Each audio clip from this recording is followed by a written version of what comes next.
What's up, everybody? I see some folks joining in. What's going on? Really want to thank all of you all for being here today. We're waiting for Joshua. He's going to be joining us here in this moment.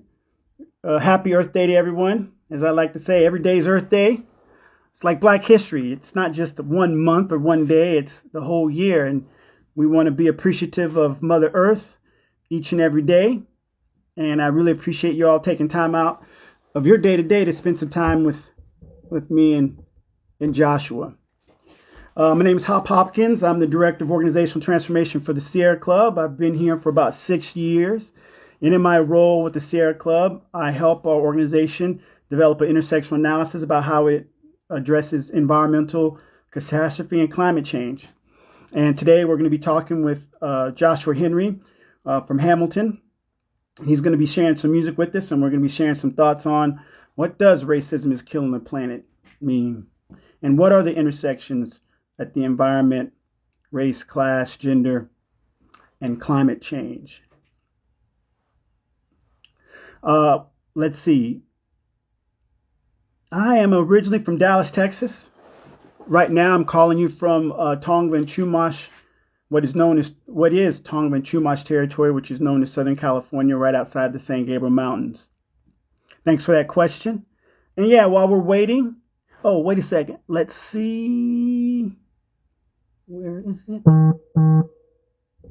View.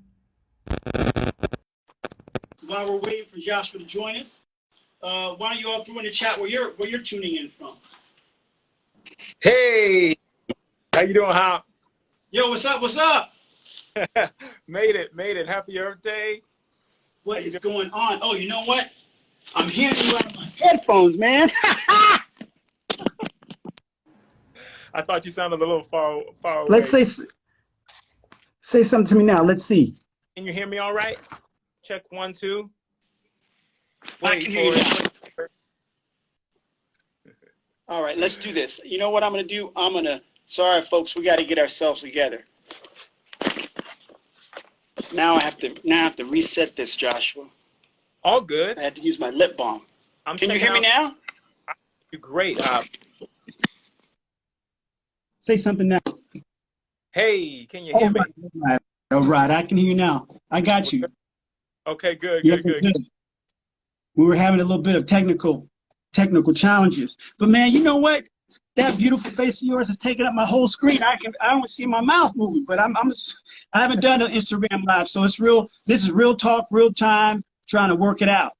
Hey, absolutely, man. It's nice to be here with you, man. I know we're here to talk about a lot of different things.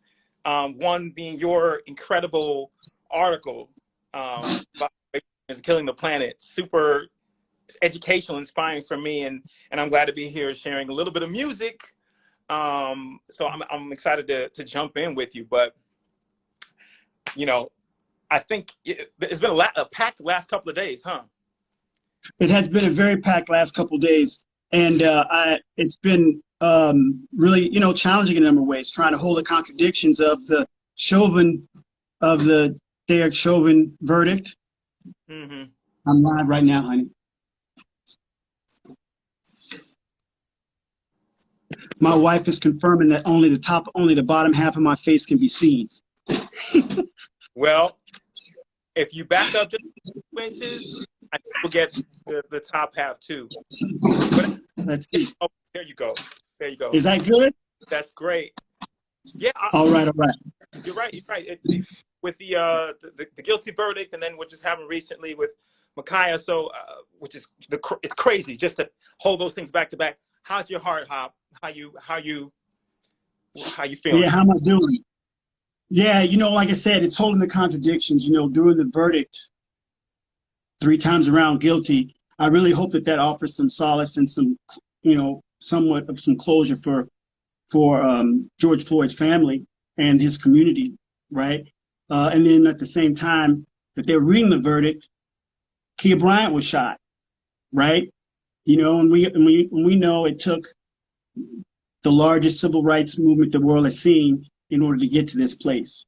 And I'm also holding the fact that there are lots of names like Micaiah Bryant Anthony McDade, Trayvon Martin, and the list goes on and on. So my heart's hurt a little bit, but it's an old hurt, you know, to be honest with you. And I also know that accountability is injustice, so we have to keep moving. We have to keep, supporting the move for Black Lives, the Frontline, all our grassroots organizations that are out there doing really solid work to make this happen. So at the same time, I'm elated, and at the same time, I'm also cautious and want to keep moving because white supremacy in this moment is trying to get me to celebrate what should just be the norm, which is trying to get justice. You know what I'm saying? So I'm trying to be real about all of that.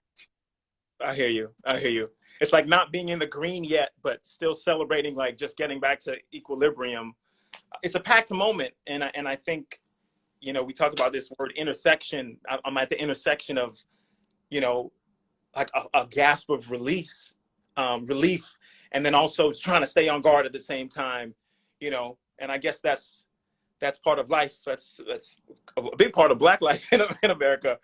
But yeah, man, it's good to just check in. I appreciate hearing how you're doing, and we don't do that enough. And as much as we're here to talk about some other things and sing some songs and get informed, like I'm glad to check in. That's right. And you scared me for a moment in our pre-check. You said, "Man, I got some questions for you," and I was thinking, no. You know what? I mean, dude, let's jump in real quick to your article, man, if we could, because your article, "Racism is Killing the Planet." Well, hold on real quick, because you jumped in and we had some technical difficulties. I'm here speaking with Joshua Henry. I just want to say that 3-time Tony-nominated actor and Grammy nominee. He's well known for his role in Hamilton, and he has a new EP called Guarantee out. He's going to sing a couple songs for us. Right now, he's trying to get into it with me about that article I wrote. Well, thank you for that. Yeah, I'm so glad to be here. I got the guitar handy. We're gonna give you some nice melodies. I'm gonna share with you a version of a song that's coming out real soon. And yeah, glad to share music and be talking about some really important things right now. Right on. Yeah. Cool. So if while I was super excited, you're the director of organizational transformation for the Sierra Club, and you wrote this incredible article called "Racism is Killing." You're welcome. Killing the Planet. And dude, there's these dots, right? How environmental and racial injustice are far away, and then you connect them as you keep reading. And I think, like, many people may have this thought that, like, okay, look here, Hop, like, yeah, I'm passionate about the environment, okay, Yeah. And I know the fight, for against systemic racism. But why are you trying to mix it? Why are you trying to overlap my, my fights and my loves here? I know. Why are you trying to yuck my yum? Yeah. Can you give us a brief rundown, and everyone go read this article. It's incredible. But a brief rundown of how these issues overlap. Yeah, for sure, man. I really appreciate that. And I was fooling a little bit because, I really appreciate you telling me how the article impacted you and touched you. And I never know how these things are going to come out because there's so much wrapped into it. And when I was asked to write the article to try to talk about, how, in fact, we were, as an organization, seeing the connection between climate devastation and climate chaos and racism. And basically, you can't, the climate chaos, and I had to go back a little bit in the article. So I was a little concerned. I had to go back because it's not just as easy as just saying the one thing, but the climate chaos really is a product of a legacy of colonialization and slavery, and racist policies and structures that go way back. And I go back to the doctrine of discovery to talk about how the doctrine of discovery really made it a religious belief and practice that it was okay to go and to steal land and dispose people from their culture and their history in order to build wealth for these global empires that were back in the day, and how that bled into, enslaving an indigenous people from Africa to bring them to another indigenous people's land who had been disposed to then work the land in a way that disenfranchised them both. So through colonization and slavery, you get this disposability and the sacrifice mentality that's built up, right? Seeing people less than human and actually having beliefs that make it okay for you to do things to folks that you believe are less than human. And that bled over to then being able to exploit the environment in ways in which that same type of exploitation and disposability of people just translated right over into the environment. Yeah, yeah, that disposability that you talk about of people and then to the environments where they live. I thought, it was just fascinating to read how you made that connection. Can I ask you about this? Because you talk about sacrifice zones, areas that are, and you make a really clear sort of billboard, and you say you can't have climate change without sacrifice zones. You can't have sacrifice zones without disposable people. And you can't have disposable people without racism. So there's the line there. But if we could go a little bit further back up, let's talk about this sacrifice zones. I'm fascinated by this. How are people, organizations, and cities deciding where these sacrifice zones are? And, why does it seem to more often than not affect Black and brown people? Right. Well, see, there you go. There's the intersection of it. It's not just one thing, but I think Ta-Nehisi Coates did a very great example of talking about this in this, this pinnacle article in the Atlantic, the case for reparations, where he talks about the continued plunder and pillage of Black and brown communities to build white wealth. And when you think about disposability zones, when you look at what some people say are natural disasters, there's nothing really natural about some of these things that happen, right? They're quite unnatural, but in their impacts, they typically happen to Black and brown or working class low income people, right? And we could look at a flood, we could look at a hurricane, we could look at a number of things. And the desperate impacts are always happening. It seems to always impact people of color and Black people in particular, and Indigenous people in particular, in greater and greater numbers. And that's because of all these other stacked, institutionalized racist practices like redlining, for example. If you think about any neighborhood you live in right now, you can look at the economic history of that community. You just look at where all the Black and brown people live and where all the white people live. And then when you think about where then are the factories, where then are the highways, where then are the incinerators, where then do they do the oil field extraction, where do they do the mountaintop removal?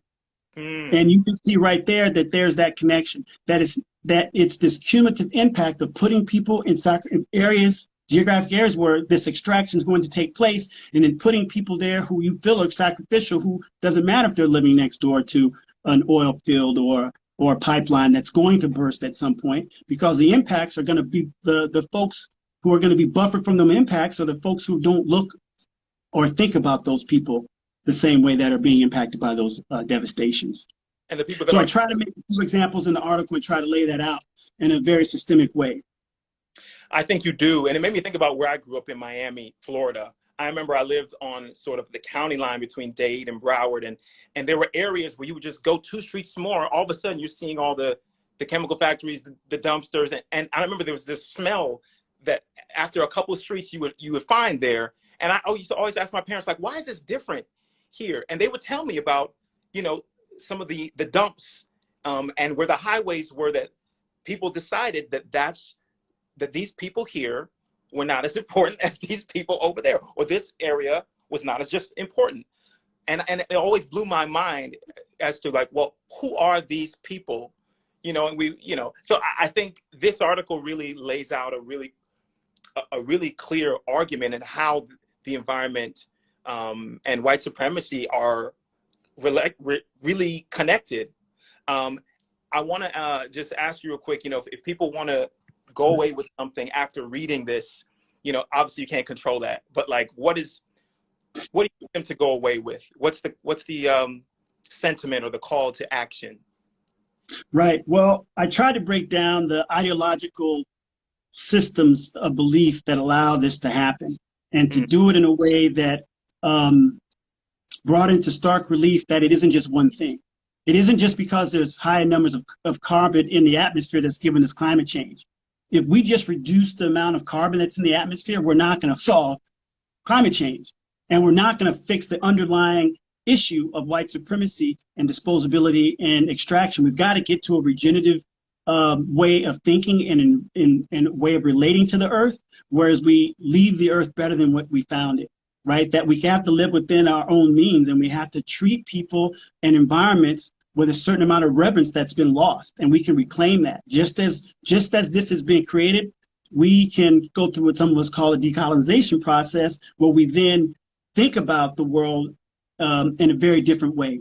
And indigenous people have been here showing us, the original stewards of the land. And there's a lot for us to learn from them in the land back movement, the water protectors. They've been doing some really kick-ass work fighting pipelines, such as the Line 3 or the Dakota XL.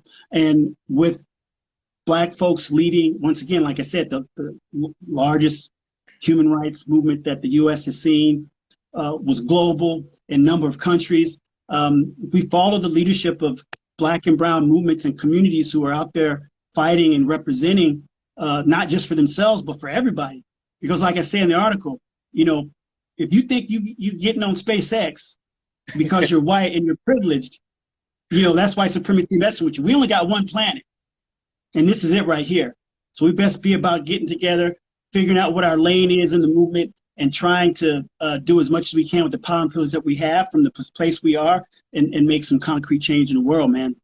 Absolutely. Absolutely. Yo, well, thank you for that. I encourage everyone, for my followers, if y'all here, like, check out this article by Hopkins. It's one of those mind-shifting articles that just changes the way that you think about these topics. So thank you so much for writing that. It was really impactful for me. No worries. So check it, man. I'm a big OJ's fan, brother.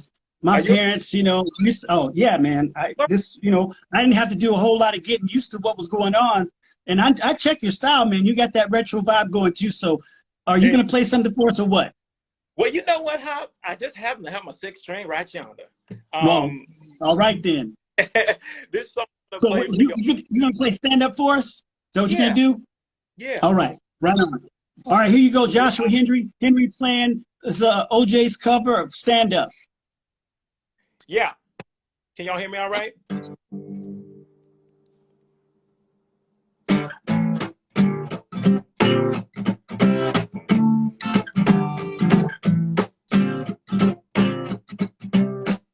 Turn off the TV to avoid the news. Look up to heaven because I'm so confused. Another child lost in the city. No place to go, even the finest schools. Oh, somebody told me dark days would come. I know that I can't be the only one. If there's a heart out there, stand up, stand up. If there's a heart somewhere, show love, show love. Ooh, if there's a heart out there, stand up, stand up. If there's a heart somewhere, show love, show love. Love wants to know your name. Hey, say money makes the world go round, don't it? But money brings the morals down, don't it? Yeah. Well, there's some things money can't buy. Even if you spend every dollar in the world on it. Hey, somebody told me there'd be days like this. And I can be the only one wondering. Hey, hey, oh, if there's a heart out there, stand up, stand up. If there's a heart somewhere, show love, show love. Ooh, if there's a heart out there, stand up, stand up. If there's a heart somewhere, show love, show love. All over the world, I know we can make it better. We gotta try. I know we can make it better. Love is calling to us, calling to all of us. I know it starts with us.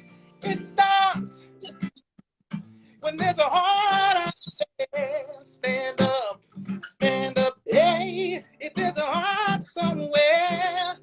Oh, yeah. If there's a heart out there, stand up, stand up. If there's a heart somewhere, show love, love.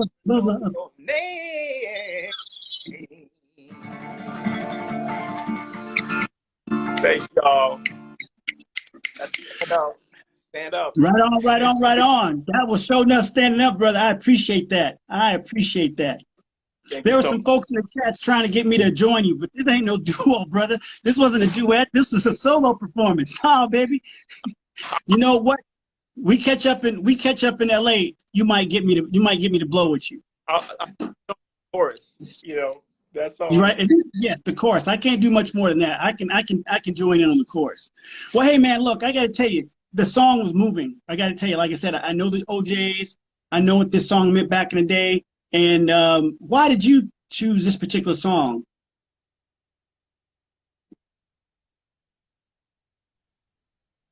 Uh-oh. We're having a little. Why'd you choose this particular song, brother?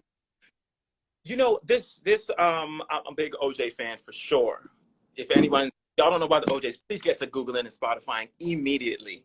But the opening line of the song "Hop," turn off the TV to avoid the news.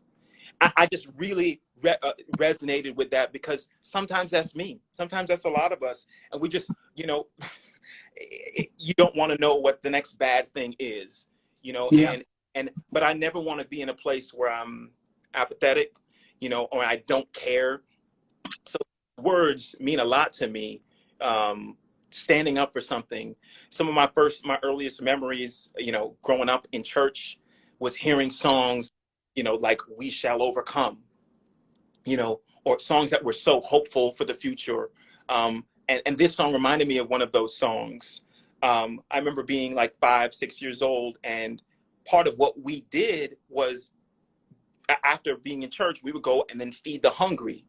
So for me, Yeah.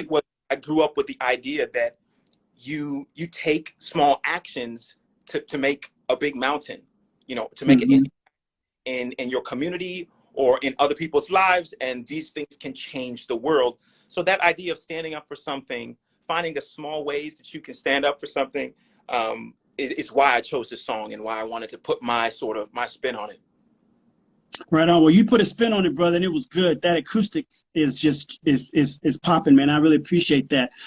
So I know we were connecting a little bit before. So what are some of the other songs? And for y'all folks out there who are watching, what are some of the songs that you all think about in terms of when you think about songs for justice? So why don't y'all go ahead and put some of those in there? Oh, What are yeah. some other songs that inspire you, Joshua? Wait, can you say that? Can you say that one more time, Hop? I was saying, what are some other, like for me, I think about Nina Simone, right? Young, Yeah. Gifted, and Black, Mississippi Goddamn, James Brown, I'm Black and I'm Proud. When we go back in the day, and even like to some of the work I was exposed to doing international work with folks like Victor Hara, and Los Guada Wow, some of the folks from Central and South America, and a number of those songs really moved me. Marvin Gaye, even with a song that says, what's going on, and he talks about climate change. He talks about some of the environmental issues too. What are we doing? Our seas, our oceans full of mercury. Those songs talk about like standing up, like asking the hard question. I think Marvin Gaye. You said a couple, Young, Gifted, and Black. That really resonates with me. I want to see. Okay, and of course, yeah. I mean, I see you. Giddy up. Sam Cooke, A Change Gonna Come. Don't let me pull the 6-string out and play that, because that for me is that just came at a time when America needed it the most.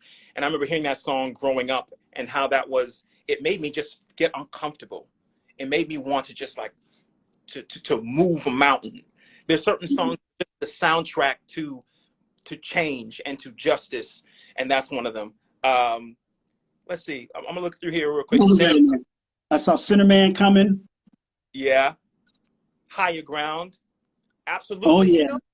Talking about, living just enough for the city, That's right. I mean, even to contemporary times, of course, Public Enemy, Fight the Power, Rage Against the Machine. What album Rage Against the Machine didn't put out that didn't have something slamming on it, And they brought the heat. So I mean, I could go on, man. This is really a big genre. You know, the new song, the new canción movement, nouveau canción movement, the new song movement, like I was saying before, in Central, that came out of Central and South America, is really big for us in our family. I mean, I can't think of, I mean, of course, you know, Jimi Hendrix version of the Star Spangled Banner. Have you heard that version? Oh, my Lord. Oh, I incredible. mean, more, what is it? Yeah. And of course, oh, you mentioned Common already, but just Glory. Yeah. Glory. Oh, yeah. Oh, yeah. Right on. Well, hey, man, all this music, talking about all this music, and I know you got your 6-string right there with you, and I know we got time for another jam. So why don't we go ahead and get into another one? I believe the song you're going to play now for us is Tomorrow. Is that right? Mm-hmm. All right. Yeah, y'all. This song is called, you've heard it before. I just want to say I created this version in the middle of last year when I was emotionally, you know, artistically, and in every way feeling like I was in the dumps. And this song really helped bring me out. So I hope it does the same for you. The sun will come out tomorrow. Bet your bottom dollar that tomorrow there'll be sun. Just thinking about tomorrow. It clears away the cobwebs and the sorrow. Till there's none. When I'm stuck with a day that's gray and lonely, I just stick up my chin and grin and say, tomorrow, tomorrow, I love you. Tomorrow, you're only a day away. Yeah. Oh, yeah. Whoa, whoa, whoa, whoa. There'll be some. Yeah.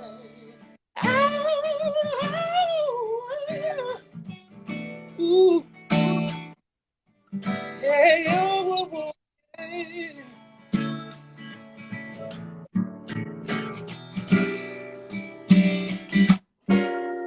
When I'm stuck with a day that's gray and lonely, I just stick up my chin and I grin and say,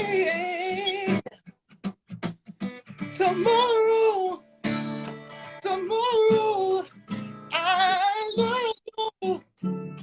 Tomorrow, you're only a day. Come on, Hop, one last time. Tomorrow. Look at you, brother. You fool. Tomorrow. Love you. Tomorrow, you're only away.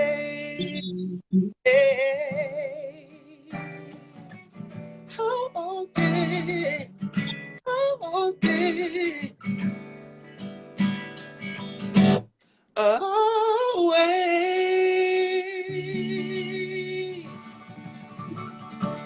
Yeah, all right, I hear you, Hop. All right, man. All right, baby. You trying to bust me out, man. You know, brother, ain't even do no warm up. You trying to get me to blow like that. Look, sometimes that spontaneous one will just do it for you, though. That's when the spirit It moves. will, but sometimes that spontaneous moment lives forever because it's being taped, it's being live. My kids are trying. No. Forgot about that. It's all good, and congratulations. Oh, thank you. For y'all who don't know, I appreciate it. You know, I recently had twins, so I'm singing that song for a better tomorrow for them too.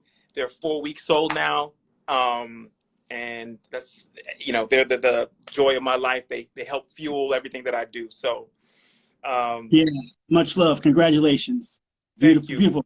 And speaking of the future, you know what? well, we talked a little bit previously about Broadway, you know, and the work that you've been doing, you've been seeing. Do you want to talk a little bit about how because the idea is that we try to, you know, we try to build equity, and we can fight white supremacy and white nationalism in any venue that we do it in. It doesn't have to be around climate, because it's clearly policing and public safety issues.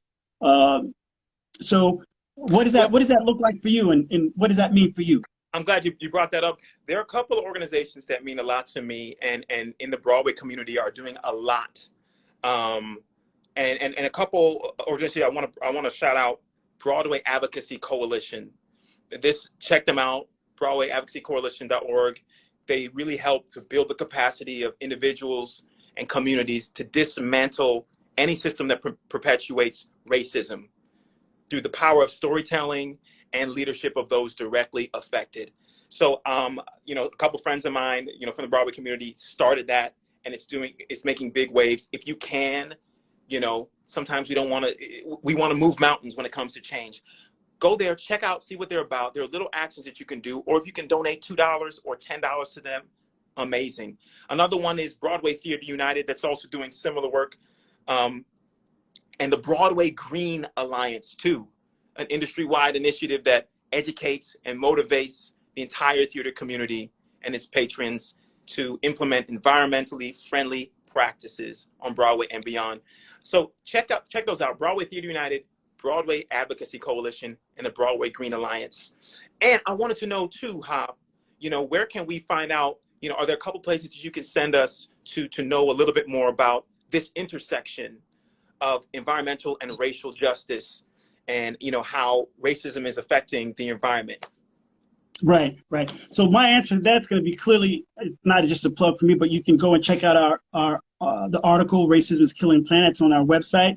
I'm going to give a shout out to some organizations that we partner with, that we look to for support and guidance. And what I mean, I'm going to bring up the Hemis Principles. And these are some principles that help guide, that were written by folks in the environmental justice community with a few allies in the mainstream environmental movement. But it was really to try to provide guidance for folks who are doing environmental work about how to be in right relationship with folks, activists, organizers, communities, and movements who were doing environmental justice work. And they're called Hemis Principles, named after the mountains in New Mexico where this meeting took place of. And it's one of the things that guides the Sierra Club. So I'm going to let folks know they should check that out. You can look online for them. We'll probably post a link somewhere, or someone's going to put it in the chat. And it really helps us as an organization really understand what our role might be, where it is. We do a lot of partnership work. And I think previously in the past, it's been brought to our attention that we did that partnership work in a way that really wasn't equitable. And so we've had to, you know, have some people tell us about ourselves, and there are people still telling us about ourselves, and we're still learning. Yeah, you know what I mean. And it's really helped us think about how we show up in the movement, and what does it look like for us to lead where we have expertise and agency, and what does it look like for us to share power and partner with organizations that have overlapping goals and missions, and where does it make sense for us to partner and take a step back and let other people lead, like our support for the Movement for Black Lives to defund the police, right? That's not our main area of concern, but we do understand the moral and ethical right for people to feel safe in their community, that we need to rethink and reimagine.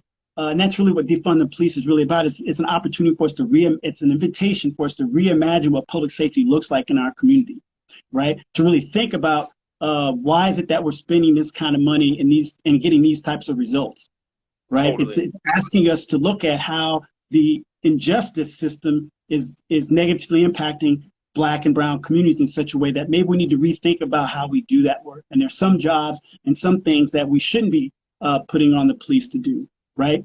And so places that you can look at, I would say Movement Generation is a great organization in the Bay Area. They do really good work. The Climate Justice Alliance is another organization that we do work with, and they're involved in the climate justice movement. Clearly, places that have been remarkable to me are the Highlander Center, have been very pivotal for me in their organization that trains and educates organizers. And then we're a largely white organization. And I always tell people, if you're really trying to find out about the intersections about this stuff, there's an organization called Showing Up for Racial Justice.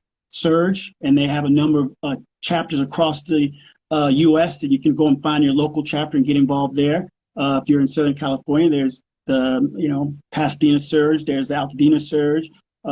So those are some places that I would think of to look to. Look to the folks who are out there in the grassroots doing the work, and lean in on the Hemis Principles.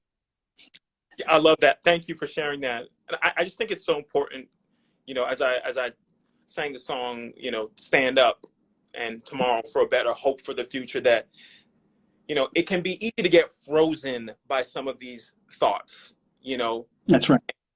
And in the fight to end systemic racism and in the fight for a better, to improve the environment, to get frozen. But think about the little ways. And these organizations that you just shouted out and that I'm shouting out, they make it change sort of like bite size. So you can support these organizations, go to these different websites, and start, put one foot in front of the other and just say, you know what, I'm in this fight. Dedicate a little bit of time each day or each week to this fight. So Hop, I just want to say this has been really incredible to learn, be inspired by, and to hear about this incredible article. Everyone go read this incredible article. I mean, you should have seen my face. I was like, word? Oh my good. I mean, oh, you better connect them down. I mean, felt like I was watching a movie. Right. Well, the feedback, it's interesting. I appreciate you bringing it back to that, Joshua, because the response was interesting, and talking about things like anti-Blackness, anti-indigeneity, colonization, the doctrine of discovery, disposability, extraction, regeneration. These weren't and aren't typical terms that you hear coming out of the mainstream environmental movement. And so it really was, in a way, an internal facing document that went abroad to really talk about, we can no longer do our work in the compartmentalized way that we're doing it in. We actually have to see the intersections. If we really want to be true partners in helping this in towards a just transition to a more equitable, just, and inclusive planet, we have to really be thinking about what are the root causes that are preventing us from actually getting there and going deeper in our work, and being able to see that anti-racism is the solution to climate change, as it is the solution to a number of other societal ills that we have to deal with, So, and I see people in the chats going off, and man, I gotta tell you, I've been really moved by my encounters with you, meeting with you, and I'm looking forward to the time. Melissa, listen up. I'm looking for the time that you and I can get back together again. We still have about 3 minutes before they boot us off of this thing, I think, before they start blowing me up saying, you going over. So we have a little minute to talk about something else. But Melissa, I want to make sure that Joshua and I get back to doing something else again, because this was wonderful. It makes me think right now, how, I write a lot of music. And so, how I'm, maybe I write a song about something. This is a really inspiring thing. So it's like, do I start to tickle some chords around these ideas? Maybe I'll have to send a couple chords your way, and you'll have to send me, a couple words, and I'm going to put them in a paragraph, stanza. And while you might not say, we'll say that it's by Josh and Hop. That's right. So, that's right. I appreciate that. So, man, look, it's been great having you here. Congratulations on the expansion of your family. Congratulations on the new EP. Congratulations on the new movie with this other brother named Lin-Manuel. Yeah, y'all. Look, I'll say it. There's a movie called Tick, Tick, Boom that's coming out by Lin-Manuel Miranda, who you may have heard of. He wrote Hamilton and many other things. In the Heights is coming out this summer. But it's starring, Vanessa Hudgens, Andrew Garfield, Robin DeJesus, Alexander Shipp, and so many others. That's really exciting. So I'm excited about that. My EP Guarantee just came out. And the song I just sang, Tomorrow, is also dropping soon. Maybe by the time you watch this, it'll have already dropped.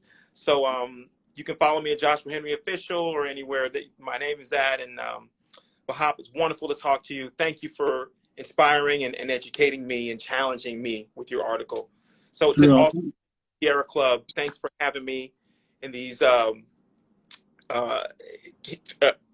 days of what's called these Earth Week, we're calling it. Yeah, Earth Week. You got it. Go ahead. Go ahead and plug it, baby. You got it.